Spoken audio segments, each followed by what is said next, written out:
dolorosa e, no final, pelo túmulo vazio.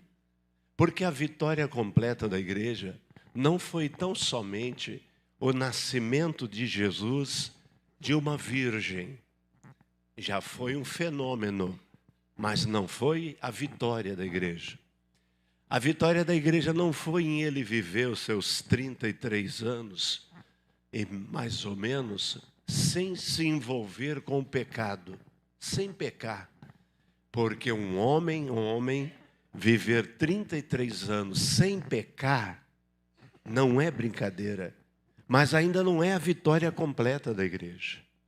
Depois ele assume a cruz, naquele dia em que ele, depois dos julgamentos, é condenado e assume a cruz, e aí ele passa a carregar aquela cruz pelas ruas principais de Jerusalém, e enquanto ele carregava aquela cruz, ainda não é a vitória completa da igreja.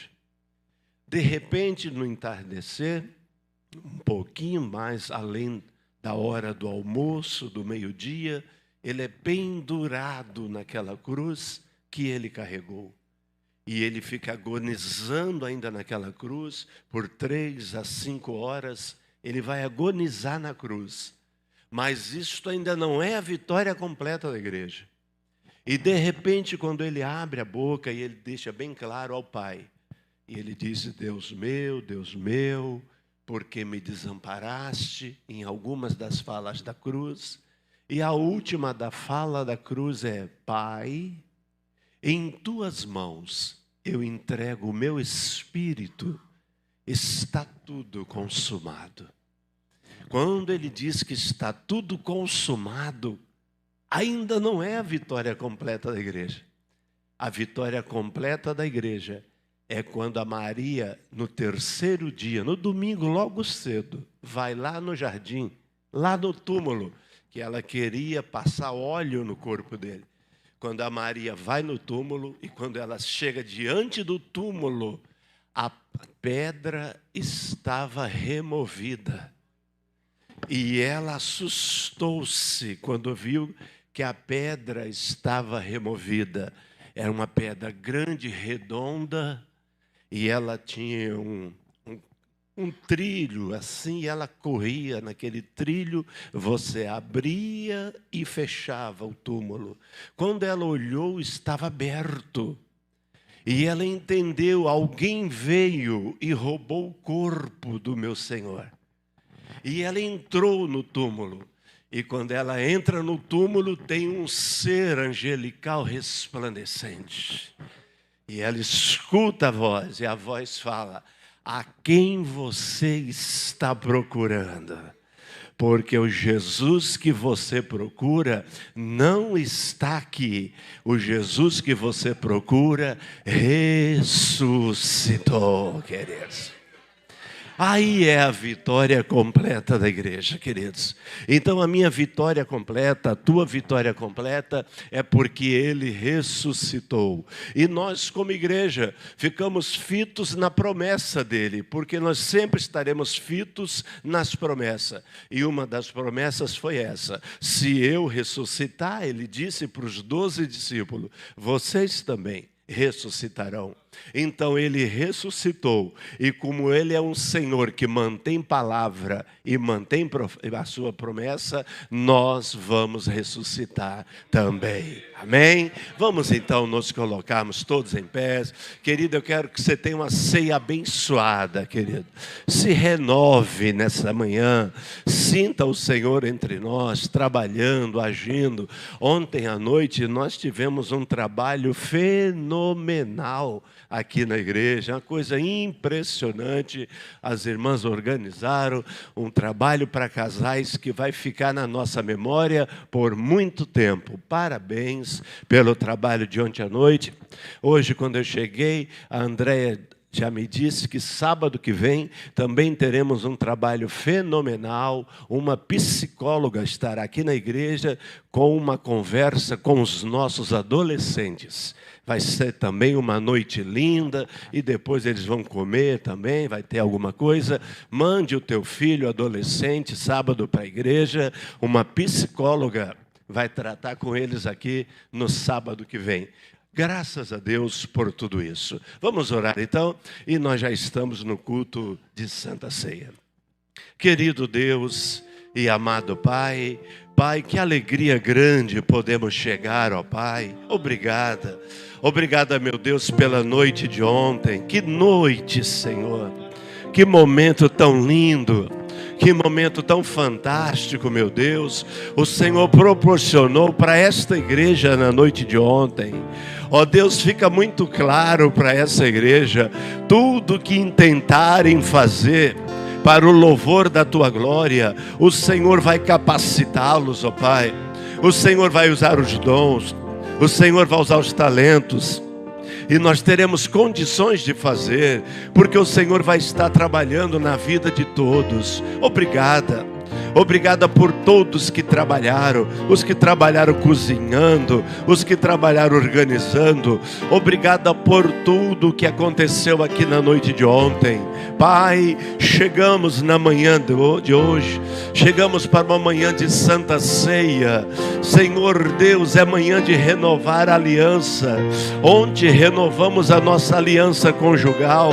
Hoje queremos renovar a nossa aliança espiritual, renovar a nossa aliança contigo, porque o Senhor está aqui, porque o Senhor ressuscitou ao terceiro dia. Então queremos nesta manhã renovarmos a nossa aliança contigo. Ora, vem, Senhor, sobre nós nesta manhã, que a tua bênção, ó Deus, alcance esse meu irmão, alcance essa minha irmã, que todos nessa manhã, ó Deus, sejam visitados com o avivamento do alto. Renova-nos em ti. Venha o Espírito Santo de Deus trazer sobre nós renovo. Queremos sentir comunhão, queremos sentir a graça tua sobre a nossa vida. Pai, esteja presente em todo momento de ceia, e enquanto estivermos ceando, trata conosco. Obrigada, Deus, por tudo.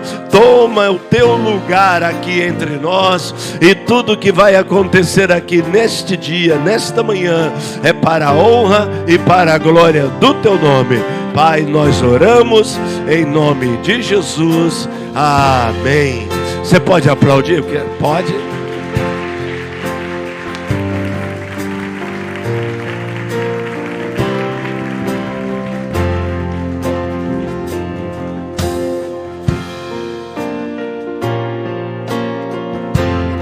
Graças a Deus, irmãos, amém?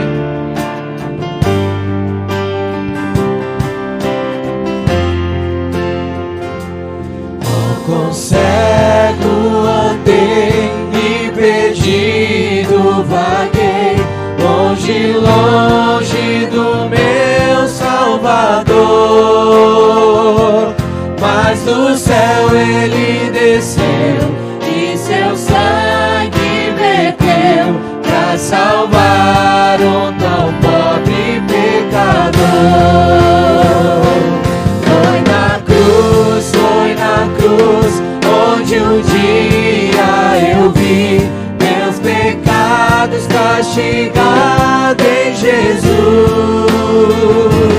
Foi ali pela fé que meus olhos abri, e agora me alegro em sua luz. Eu ouvia falar dessa graça sem par, que do céu trouxe o nosso Jesus. Mas eu surdo me fiz, converter-me não quis ao Senhor que por mim morreu na cruz. Foi na cruz, onde um dia eu vi meus pecados castigados em Jesus. Foi ali pela fé que meus olhos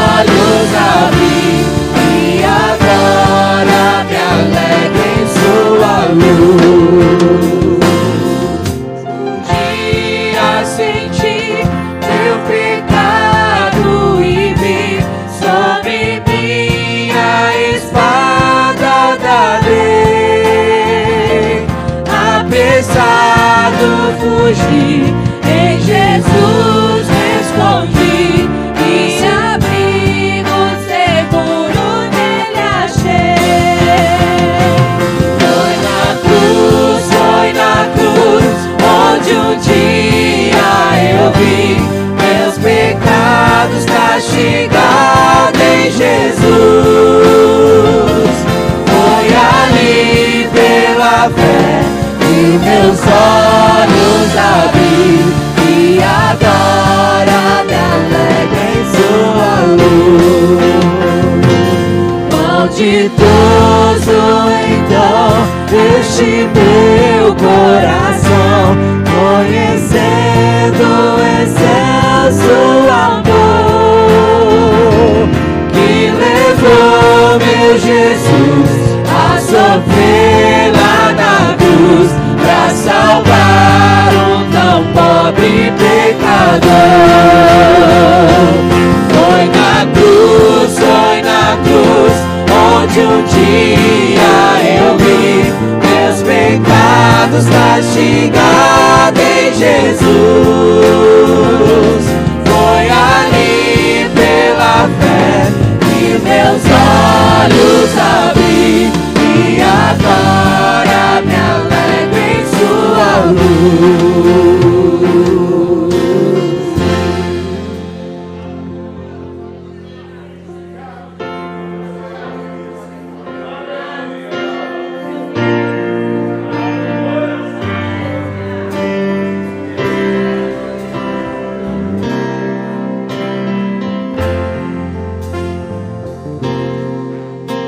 De cruz se erigiu, dela um dia fugiu, como emblema de vergonha e dor. Mas contempla essa cruz, porque nela Jesus deu a vida por mim, pecador. Sim, eu amo a mensagem da cruz. Demorei, eu a vou proclamar. Levarei eu também minha cruz, até por uma coroa trocar. Desde a glória do céu, o Cordeiro de Deus ao Calvário humilhante baixou. Essa cruz tem pra mim atrativo sem fim, porque nela Jesus me salvou. Sim, eu amo a mensagem da cruz. Demorei, eu a vou proclamar. Levarei eu também minha cruz, é por uma coroa trocar. Essa cruz padeceu e por mim já morreu, meu Jesus, para dar-me o perdão. Eu me alegro na cruz, dela vem graça e luz para minha santificação.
Graças a Deus. Toma o teu assento, querido. Nós cantamos que levarei eu também a minha cruz até poder trocar por uma coroa. É o que temos cantado, é o que temos andado e vivido, queridos. Agora, queridos, cantar é uma coisa, viver é outra coisa. Que o nosso cantar nesta manhã seja realmente uma realidade para nós. Porque carregar a cruz não é brincadeira, irmãos. Carregar a cruz não é tão fácil. Quantos de nós que estamos assentados aqui nesta manhã, que estamos passando por algum processo, mas estamos reclamando demais, estamos murmurando demais, estamos falando muito para o Senhor, que nós não merecemos isso, que o Senhor esqueceu de nós, que o Senhor esqueceu da minha vida, que o Senhor esqueceu da minha família. Cantar não é tão difícil, viver é complicado. Que nesta manhã, queridos, cada um de nós possamos mesmo, na verdade, estar levando a cruz, irmãos. Está levando. Porque levar é poder dizer a cada dia: o Senhor está comigo. Eu estou vendo que eu ainda estou dentro da batalha. Eu estou olhando, eu estou percebendo que a batalha ela não acabou ainda. Mas eu tenho uma convicção comigo. A vitória é certa, em nome de Jesus. Perceba que você entende que você ainda está dentro da batalha. Você entende que a batalha ela não terminou. Você entende que você precisa matar um leão por dia. E se a tua batalha estiver muito travada, você mata o do dia e já deixa amarrado do dia seguinte. Porque alguns de nós aqui estamos com batalhas muito travadas, que não dá para brincar. Porque o propósito do diabo ele não muda, é roubar, matar e destruir. Mas para a glória de Deus Pai, o Senhor tem estado conosco, queridos. Então que nesta manhã, cada um de nós aqui que acabamos de cantar, que estamos carregando a nossa cruz, com o objetivo único de trocar esta cruz por uma coroa, que isso seja uma verdade mesmo. E que nós possamos estar andando nessa direção, de em breve, porque falta um pouquinho só de tempo, nós já estaremos trocando esta nossa cruz por uma coroa, queridos. O interessante é que o Senhor Jesus, naquele dia, de todo o seu processo vicário, ele leva sobre a cabeça dele uma coroa de espinho. Uma coroa de espinho que alguém ajustou no lugar. Espetou no lugar para que aquela coroa não ficasse caindo por todo o trajeto em que ele fez carregando aquela cruz. Então alguém pega aquela coroa e crava na cabeça dele. Ele leva sobre ele aquela coroa para garantir para você uma coroa de lauréis. Uma coroa de glória, queridos. Veja o que é o Evangelho. Veja o que o Evangelho fez e faz conosco. Então, nesta manhã, nós acabamos de cantar que vamos levar a nossa cruz, sim, até chegar o dia de poder receber aquela coroa que Ele foi preparar para nós. E Ele disse que ela está preparada para nós. Amém, queridos?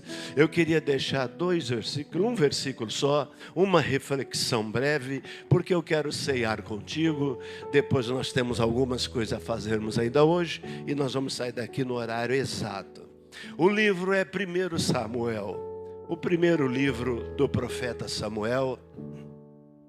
Samuel, um dos profetas que marcou a história de Israel, um profeta que durante todo o seu processo em que profetizou, Samuel deixou muito marcado na história de Israel todo o processo, todo o período em que julgou, todo o período em que profetizou, todo o período em que esteve à frente, alguém que Israel olhava com olhos bem diferenciados, Samuel foi esse homem, queridos. E o interessante é que ontem nós falávamos para casais e eu estava lembrando dessa palavra que eu queria trazer hoje pela manhã, e eu estava lembrando, na hora em que estávamos falando de filhos ontem, eu estava lembrando de Samuel com seus filhos. Queridos, o texto então está lá no primeiro livro de Samuel, no capítulo de número 4, no primeiro livro do profeta Samuel, no capítulo de número 4. Aí você pode deixar a tua Bíblia aberta, tá? Eu digo Bíblia, queridos, porque eu tenho percebido e tenho tido assim a triste visão que tem muita gente hoje que já não carrega mais Bíblia. Hoje as pessoas querem carregar o celular. E todos querem ficar lendo a Bíblia agora só no celular. Isso no culto. Não querem nem mais vir para o culto trazendo uma Bíblia na mão. Eu acho que está errado, hein? O cristão tem que andar de Bíblia na mão, irmãos. Usa a tua Bíblia, meu irmão. O celular é um recurso. Um dia lá que você estiver lá, sei lá onde, e precisar dar um texto para alguém, aí você só abre o teu celular. Mas no culto não. No culto você tem que estar com a Bíblia na mão. Carregar a tua Bíblia. Veja o versículo 18, tão somente. E sucedeu que, fazendo ele menção da arca de Deus, Eli caiu da cadeira para trás. Aqui ele fala para trás da banda. Eli caiu da cadeira para trás da banda da porta. E quebrou-se-lhe o pescoço e morreu. Porquanto o homem era velho e já era pesado, e tinha julgado a Israel por 40 anos. Pronto, queridos, por enquanto, até aí.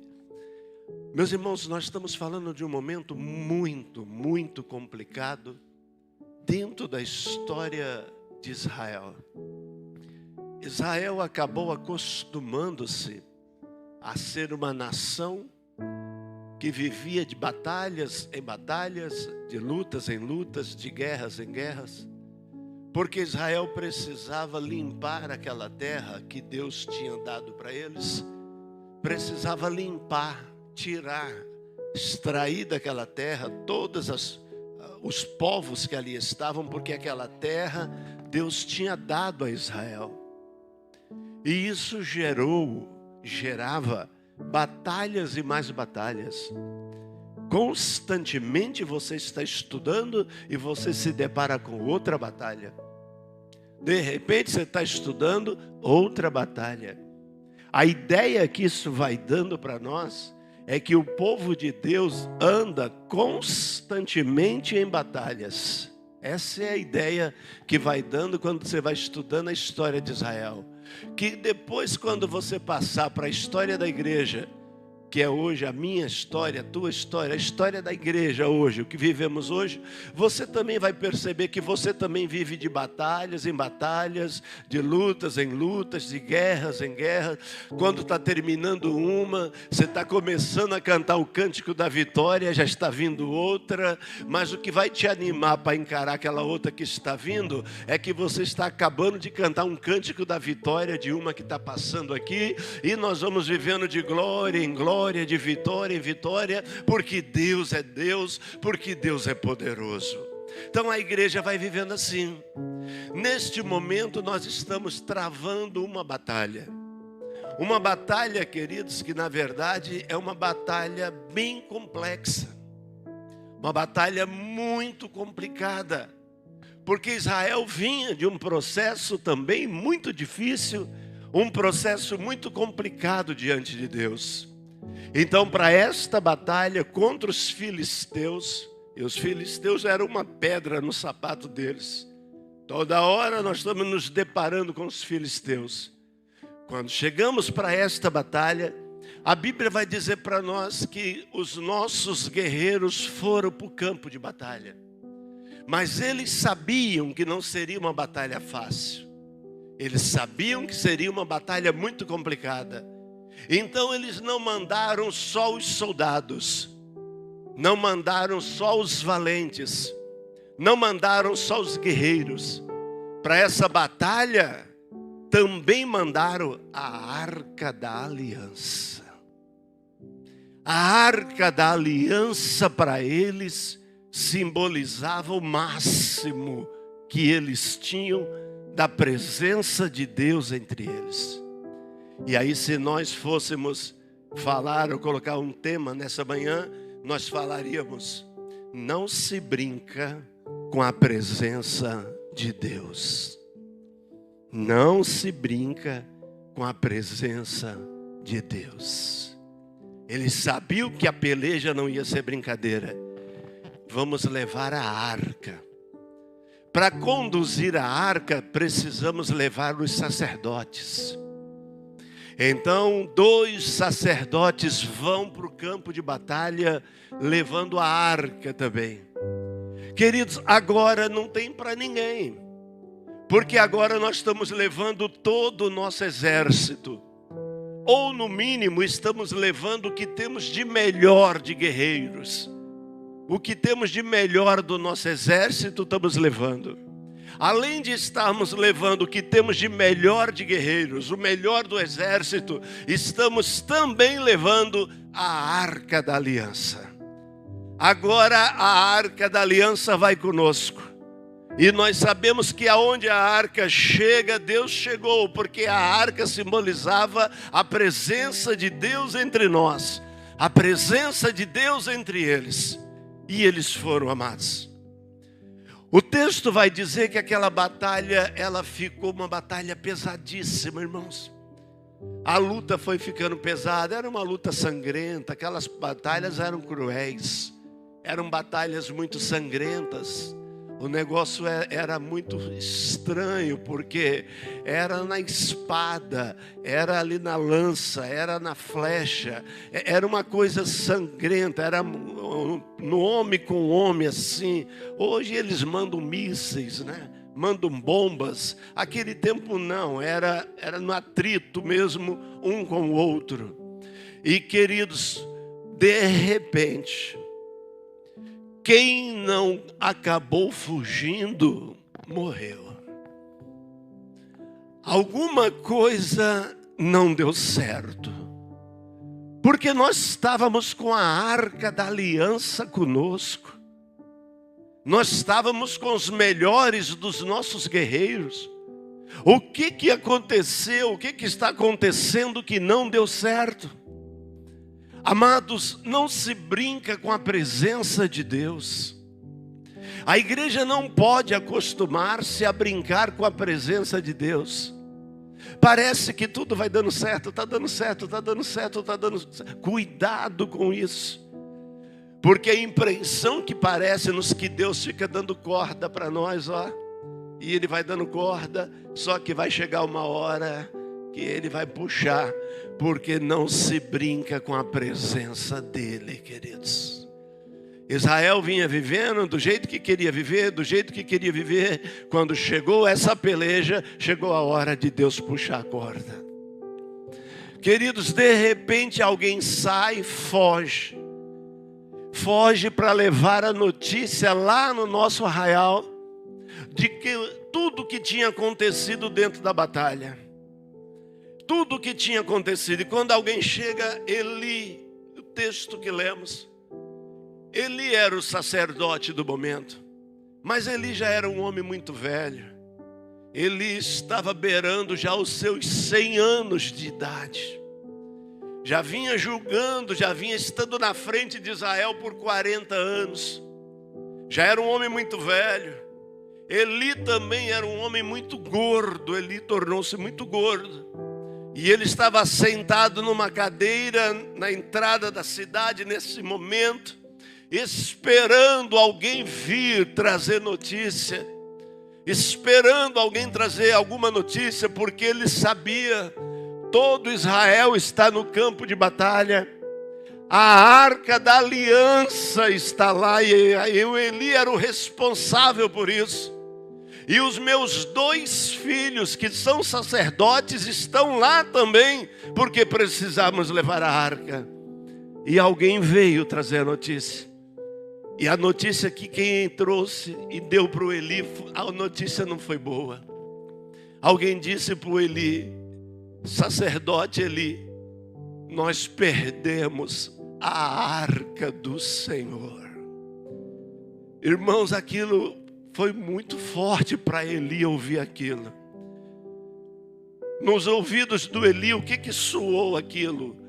Nós perdemos a presença de Deus, queridos. Amados, que Deus nos dê a graça de nós jamais na vida experimentarmos um dia o que é viver sem sentir a presença de Deus na vida. Que Deus guarde a vida desta igreja. Que esta igreja viva a sua vida constantemente sentindo a presença de Deus. Que não viva sequer um momento sem sentir a presença de Deus.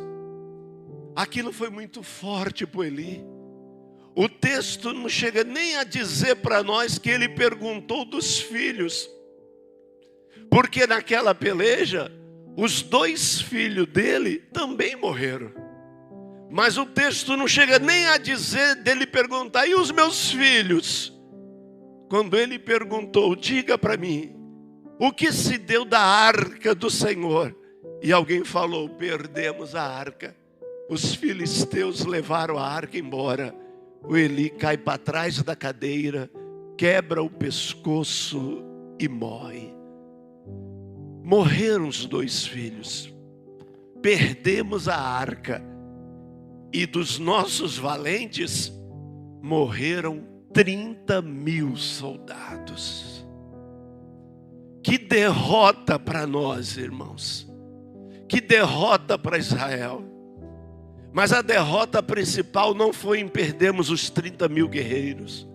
A derrota principal não foi perder o Ofine e o Finéias, que eram os sacerdotes.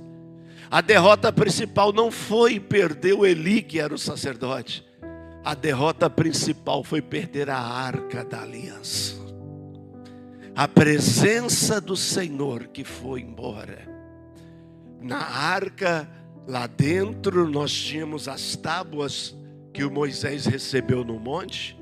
Nós tínhamos uma vara, que era a vara do Arão.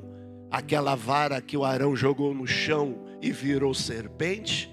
E tínhamos um potezinho com maná, que era aquele maná que caía do céu. Na tampa da arca, ela era toda de ouro.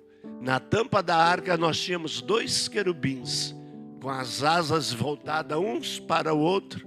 E entre as asas do querubim subia uma fumaça, que nós chamávamos de Shekinah.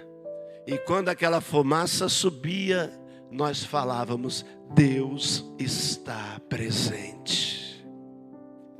Só que agora a arca foi embora. A presença do Senhor foi embora. Perdemos a presença do Senhor. Já não temos mais a presença dele conosco. Aquele moço entra para dentro da cidade. E agora toda a cidade começa a ouvir aquilo, irmãos. Que naquele dia nós tínhamos perdido 30.000 guerreiros. Que naquele dia nós tínhamos perdido os sacerdotes, o Eli e os 2 filhos. Que naquele dia nós tínhamos perdido a arca da aliança. Muita perda, queridos. De repente esta fala vai mais lá dentro e chega dentro da casa de um dos sacerdotes que morreram. Chega na casa do Finéias. E a esposa dele estava grávida, gestante.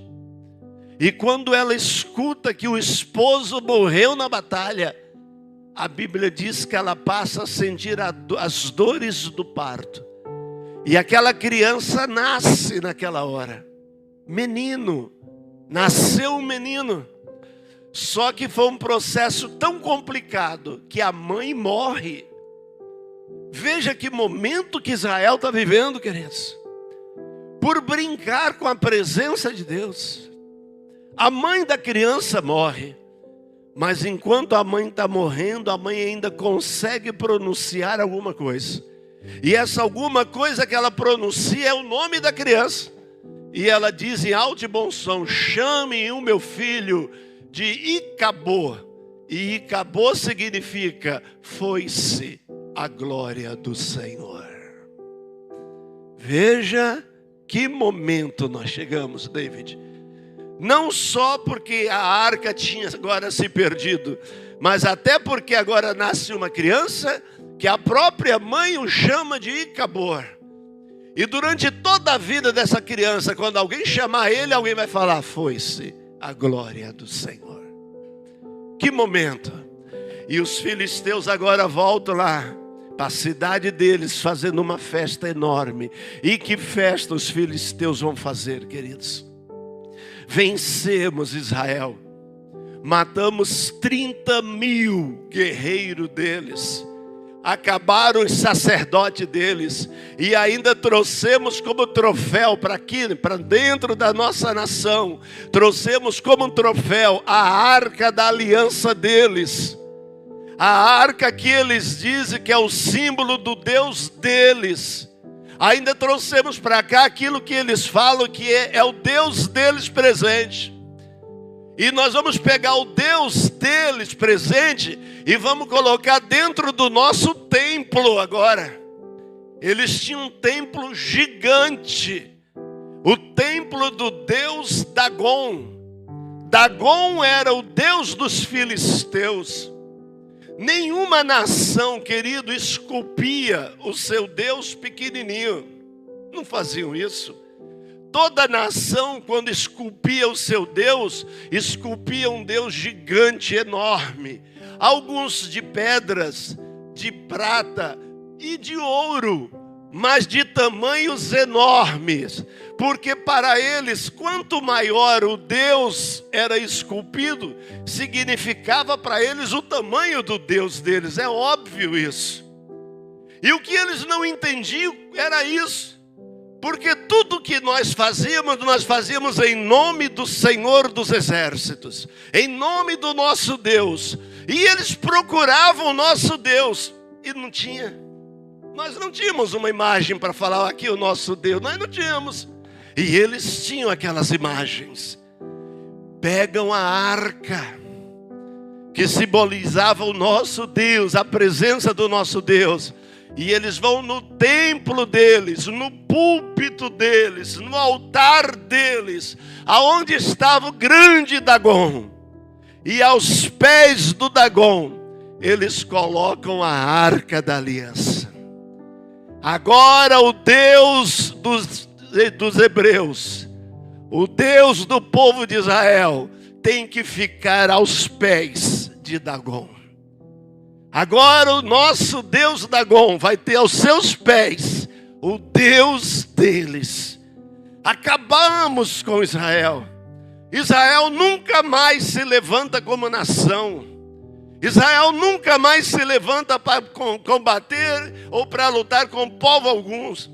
Nós seremos o povo que vai entrar para a história como o povo que acabou, dizimou com o povo de Israel.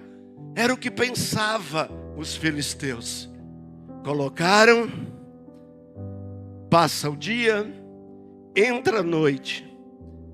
Durante a madrugada daquele dia, irmãos, alguma coisa muito estranha acontece. Porque o templo ficava ao redor de tudo, tudo ficava ao redor do templo. O templo era no centro e tudo ao redor do templo de Dagon. Naquela madrugada, todos os filisteus ouviram um barulho estrondoso. Alguma coisa estranha aconteceu. Um barulho muito forte.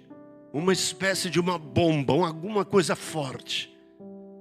Amanheceu o dia. Quando amanhece um dia, eles vão para o templo. Eles queriam ouvir o que foi aquilo.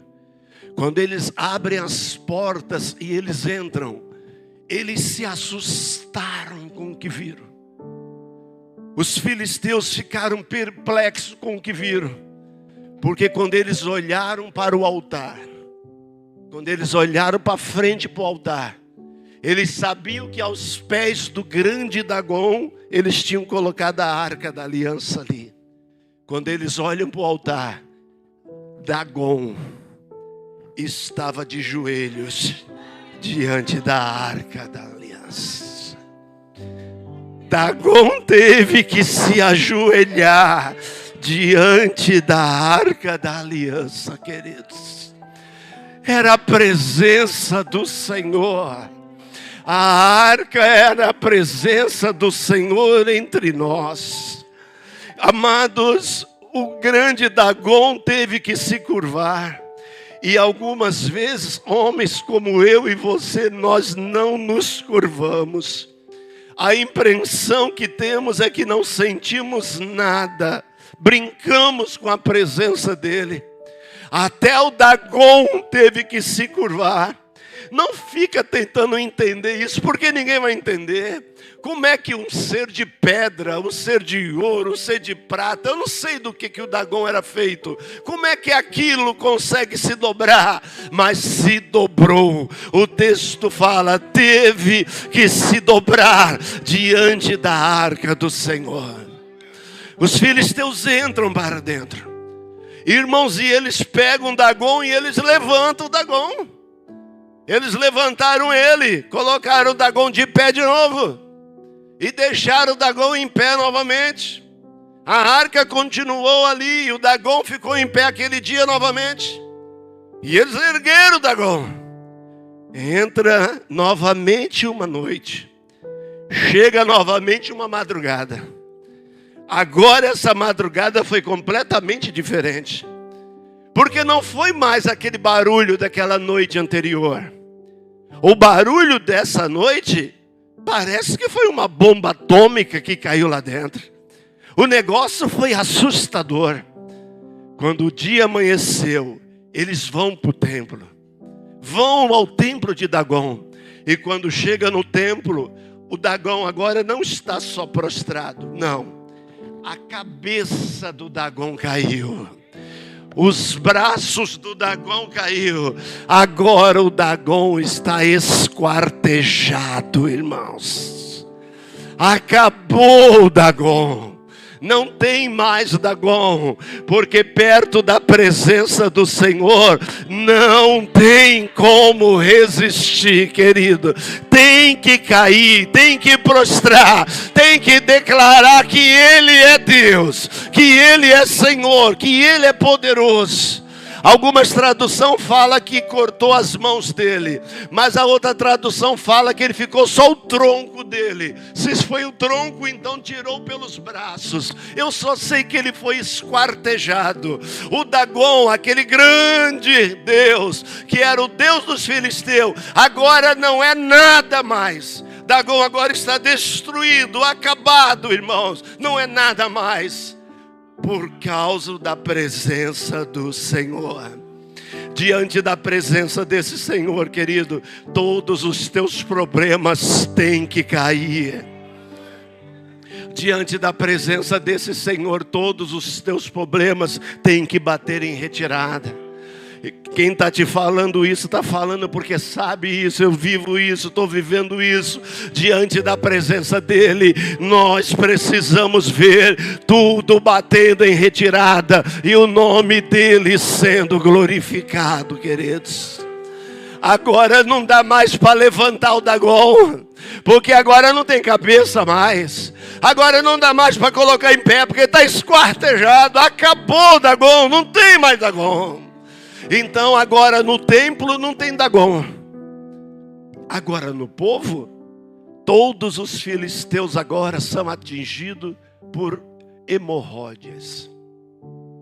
Toda a nação dos filisteus. Um olhava para o outro, tu também tem? Tenho. Tu também? Também. Tu também tá? Também. Ratos invadiram a nação. Nós estamos vendo ratos em tudo que há lugar na nossa nação. E mais hemorróidas em todos os homens e mulheres. Por 7 meses. Isso não é brincadeira, gente. Por 7 meses. Quando chegou no 7º mês, eles se reuniram. Nós não aguentamos mais. Vamos devolver essa arca. Não dá para isso continuar mais aqui com a gente, não.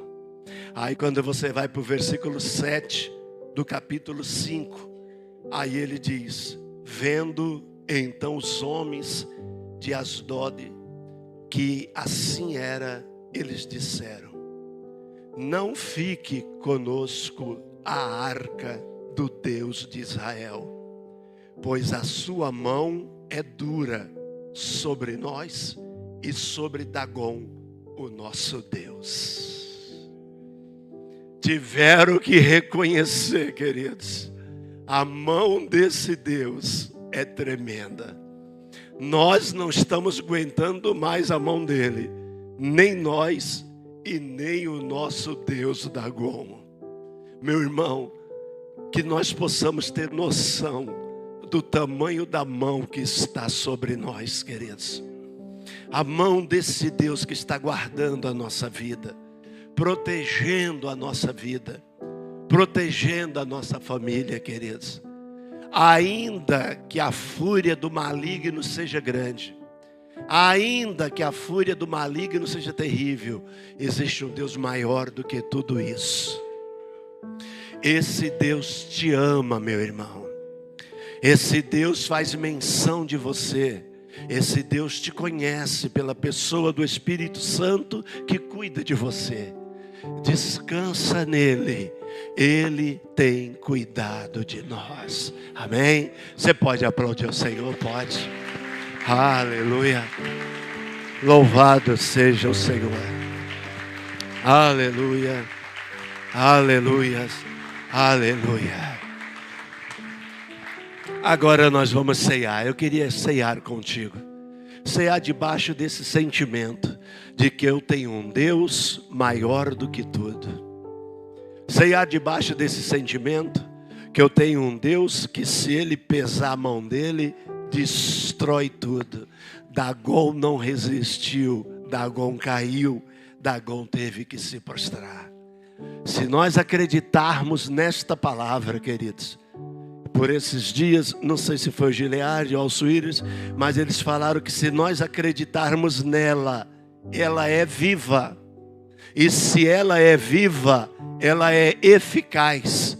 E se ela é eficaz, ela pode trazer para nós a solução de todos os nossos problemas, a solução de todas as nossas batalhas, de todas as nossas lutas e de todas as nossas guerras. Nós vamos ceiar juntos, que seja uma ceia memorável, uma ceia em que o Senhor esteja entre nós trabalhando, queridos. Nós hoje também estamos pela primeira vez inaugurando essa nova toalha de ceia que a Silvia preparou direitinho, do jeito dela, ela que montou, ela que comprou, ela que preparou. E eles estão todos assim meio que palmeirense, né? E que Deus possa, a Silvia está lá, que Deus possa te abençoar, Silvia, que Deus possa te prosperar de uma forma muito grande e muito especial. Nós vamos então ceiar juntos, em nome de Cristo Jesus, queridos. Entre para esse momento agora, muito espiritual, de renovo. Vamos ceiar juntos, em nome de Jesus.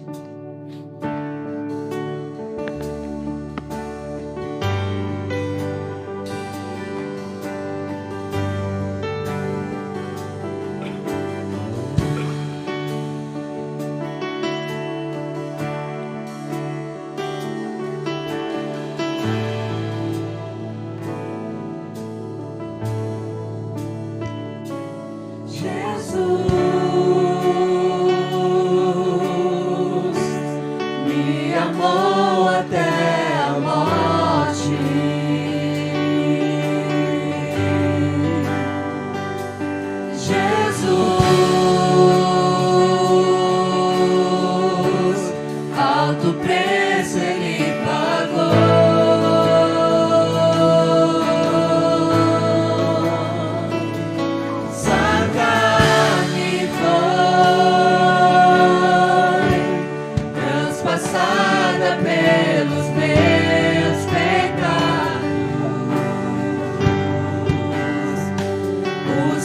sangue me traz vida.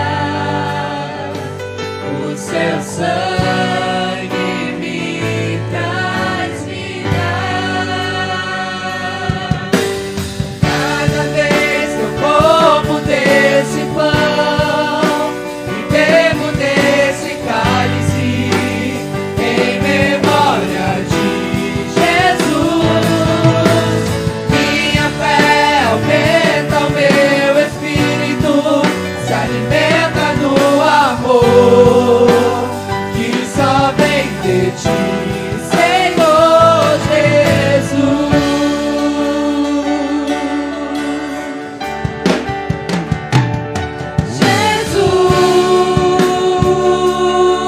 Jesus me amou até a morte.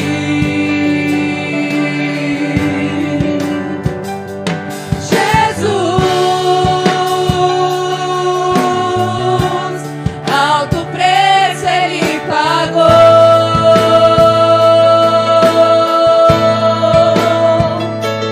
Sua carne foi transpassada pelos meus pecados. O seu sangue me traz vida. O seu sangue me traz vida. Cada vez que eu como desse pão e bebo desse cálice, em memória de Jesus, minha fé aumenta, o meu espírito se alimenta no amor que só vem de ti, Senhor. Cada vez que eu como desse pão e bebo desse cálice, em memória de Jesus, minha fé aumenta, o meu espírito se alimenta no amor que só vem de ti, Senhor. O dom da vida foi enviado pra nos alimentar.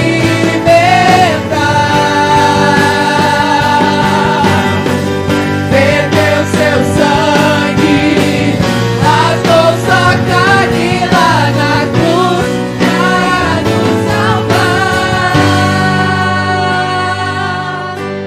Cada vez que eu como deste pão e bebo desse cálice, em memória de Jesus, minha fé aumenta, o meu espírito se alimenta do amor que só vem de ti, Senhor Jesus.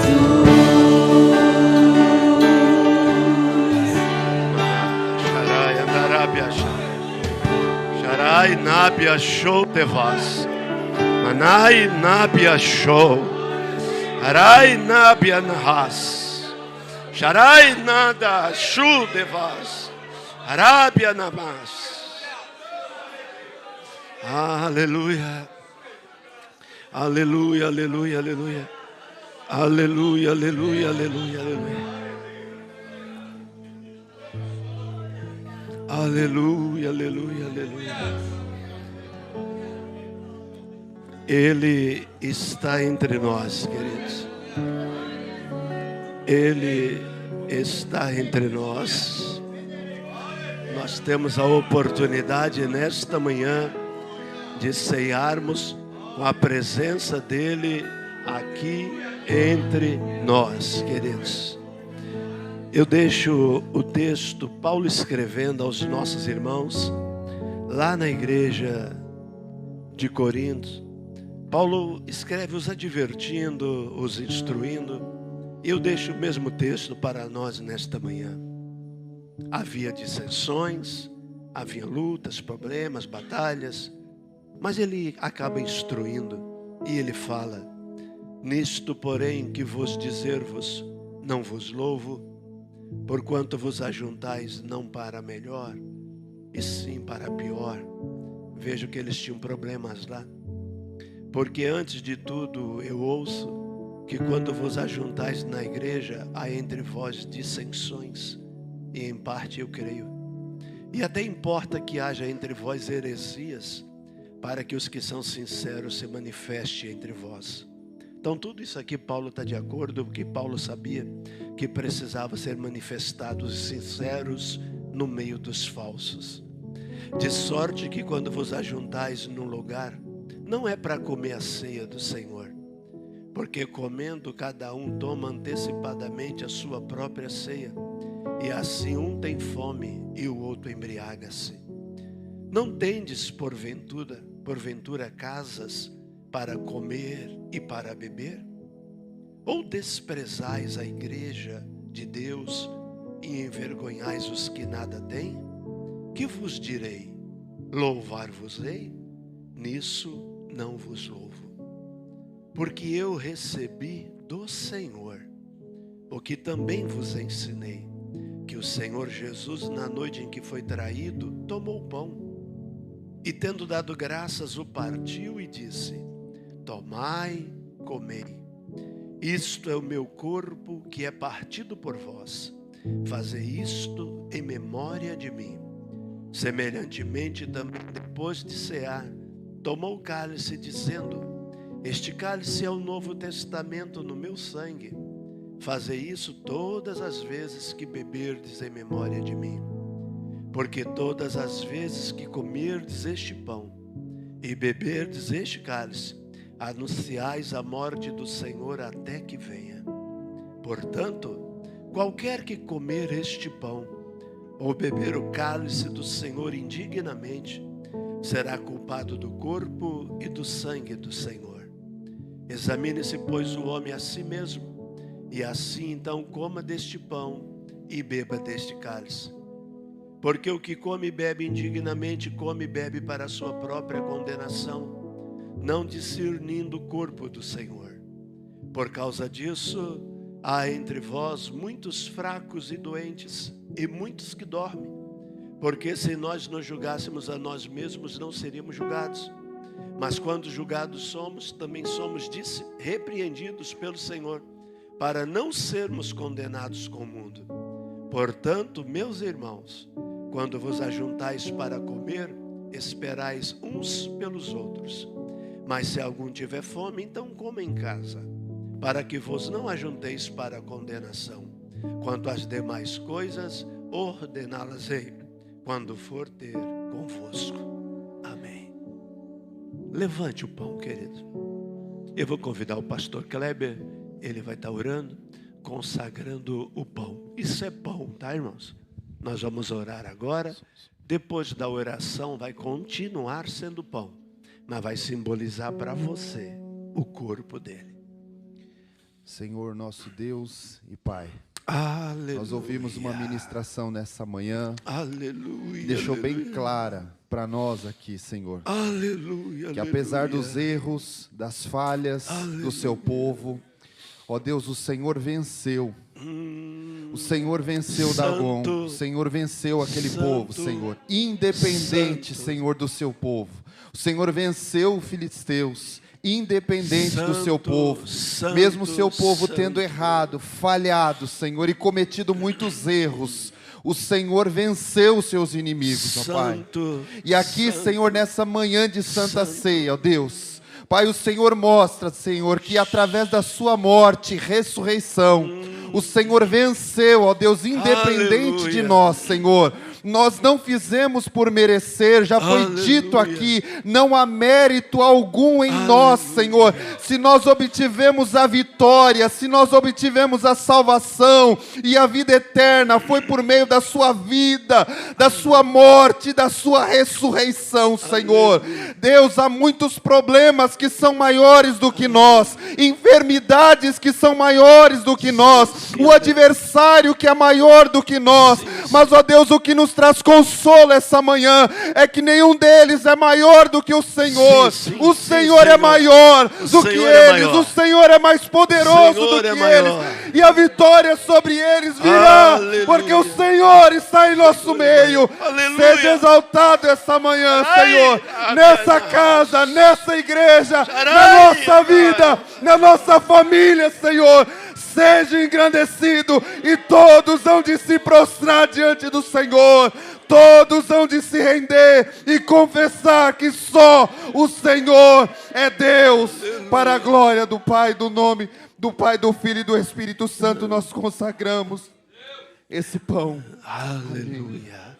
Assim como Moisés levantou a serpente no deserto, assim importa que o Filho do Homem seja levantado, para que todo aquele que nele crê não pereça, mas tenha a vida eterna. Participa, fica à vontade, querido.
Aleluia. Você consegue ficar em pé, meu irmão, minha irmã? Aleluia. Isso aí que você tem na sua mão é suco de uva, queridos. É o suco da videira que o próprio Jesus tanto falou. Nós vamos orar agora com o pastor Rodrigo. E depois da oração ele vai simbolizar para nós aquele sangue. Aquele sangue que foi vertido em meu lugar, querido. É o sangue que tem poder para perdoar pecados. É o sangue que tem poder para religar o homem de volta ao Pai. Tome, participe desse momento, entendendo esse momento. Que é o momento mais nobre da vida da igreja. É esse o momento da vida da igreja. Nós temos por costume trocar o cálice. Eu não queria que você trocasse o cálice hoje. Depois nós vamos falar sobre isso. Mas se você só quiser, só olha para alguém, só dê um toque a alguém. Ou se você estiver do lado do teu esposo, da tua esposa e quiser trocar com ela, você troca. Mas com uma outra pessoa não troque, mas só mostre o cálice para ele. Uma alegria ceiar contigo. Ceiar contigo é uma alegria. Pronto? Isso é uma alegria ceiar contigo, minha irmã. Agora levante o teu cálice e nós vamos consagrar.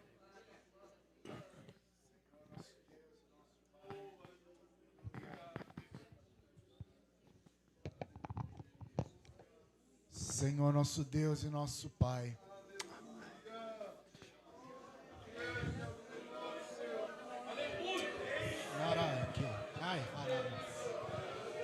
Aramancho de Aramakachara.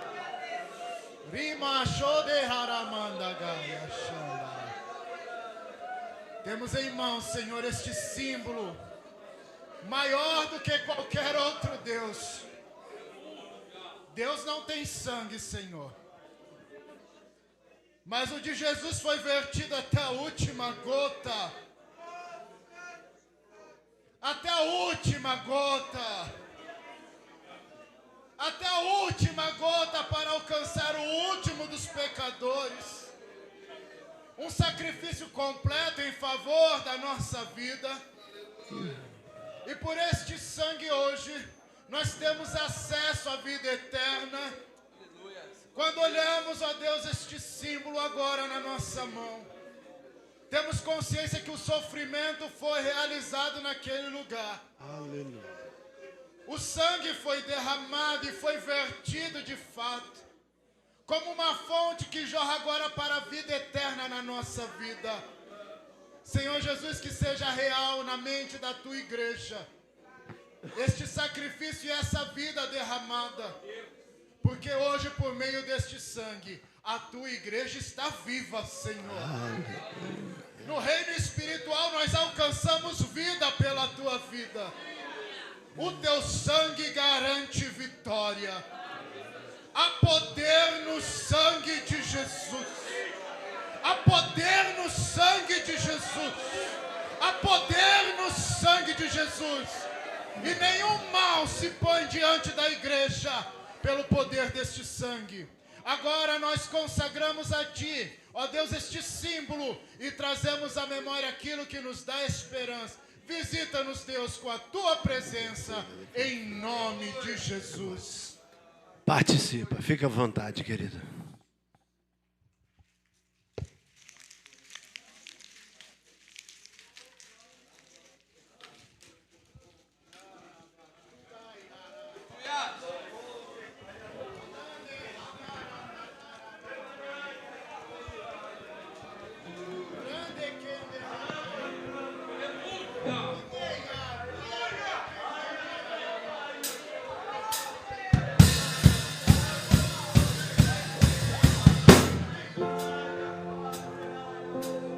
Não era um sonho, era realidade. Tu ouviu a cidade santa, para os crentes sendo preparada. Quem tem ouvidos ouça o que o Espírito diz à igreja. Jesus Cristo está voltando, te prepare para que tu veja.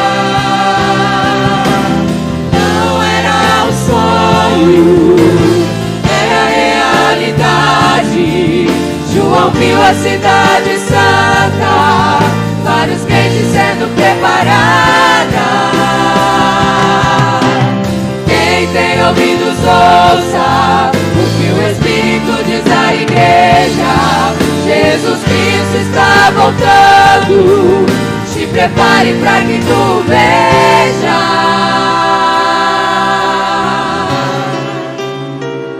João viu milhares e milhares de anjos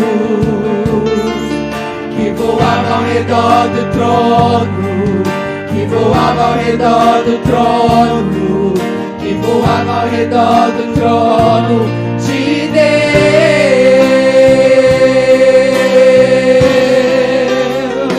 João viu os 7 castiçais de ouro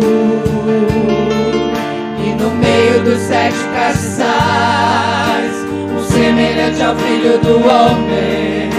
Quem era esse homem? Era Jesus de Nazaré.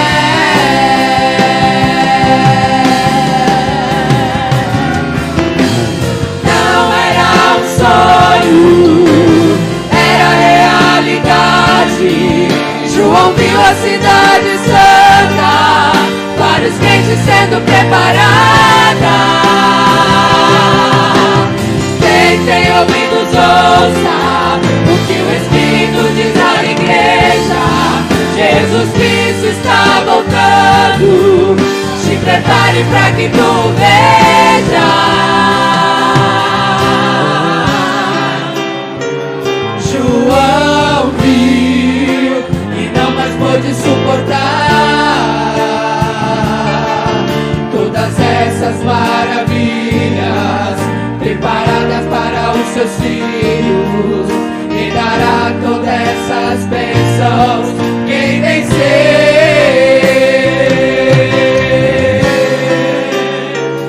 João viu e eu também espero ver o que foi morto e reviveu, e a morte ele venceu, e com isso a vida eterna nos concedeu.